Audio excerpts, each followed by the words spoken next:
KPU telah menetapkan pemilu 2024 akan diselenggarakan pada tanggal 14 Februari 2024. KPU juga mempersiapkan jika terjadi putaran 2 yaitu tanggal 26 Juni 2024. Adanya 3 pasangan capres-cawapres memungkinkan terjadinya pemilu 1 putaran atau 2 putaran. Lalu, apa syarat pemilu 1 putaran? Pemilu 1 putaran diatur dalam Undang-Undang Nomor 7 Tahun 2017 tentang Pemilihan Umum. Berdasarkan pasal 416 ayat 1 Undang-Undang Pemilu Nomor 7 Tahun 2017. Jika tidak ada pasangan yang memenuhi syarat lebih dari 50% atau suara minimal 20% di separuh jumlah provinsi di Indonesia, maka Pilpres akan dilanjutkan ke putaran kedua. Pasangan yang akan maju ke putaran kedua adalah mereka yang menempati peringkat pertama dan kedua. Sementara itu, pasangan pada peringkat ketiga otomatis gugur. Terdapat beberapa keuntungan apabila Pilpres berlangsung dalam 1 putaran.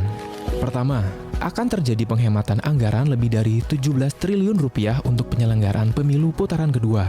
Akan lebih baik, anggaran sebesar itu digunakan untuk kepentingan rakyat seperti pendidikan, UMKM, bansos, dan lain-lain. Kedua, dapat membantu menciptakan stabilitas politik lebih awal, karena tidak ada periode tunggu yang panjang antara putaran pertama dan kedua. Apabila proses politik yang terjadi berlangsung lama, maka investor, terutama investor asing, akan memilih untuk berinvestasi ke negara lain. Hal ini menimbulkan risiko kerugian bagi Indonesia.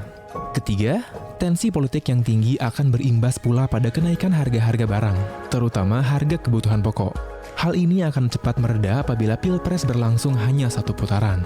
Keempat, ketidakpastian politik dapat berimbas pada terhambatnya kebijakan pemerintah yang bersentuhan langsung kepada masyarakat, misalkan bansos. Lalu, kenapa kita dukung paslon nomor 2 untuk menang 1 putaran? Berdasarkan mayoritas survei, pasangan nomor 2 Prabowo Gibran memiliki peluang menang sekali putaran terbuka lebar. Elektabilitas Prabowo Gibran sudah melewati batas angka 1 putaran, yaitu lebih dari 50%. Pasangan Prabowo Gibran memiliki simbol tegas, berani, dan milenial, dan juga akan melanjutkan program-program hebat dari pemerintahan Pak Jokowi. Untuk umat muslim akan menghadapi bulan puasa, beribadah akan lebih khusyuk tanpa harus diganggu dengan kegiatan kampanye dan hiruk-pikuk lainnya. Ayo dukung Prabowo Gibran untuk pemilu sekali putaran.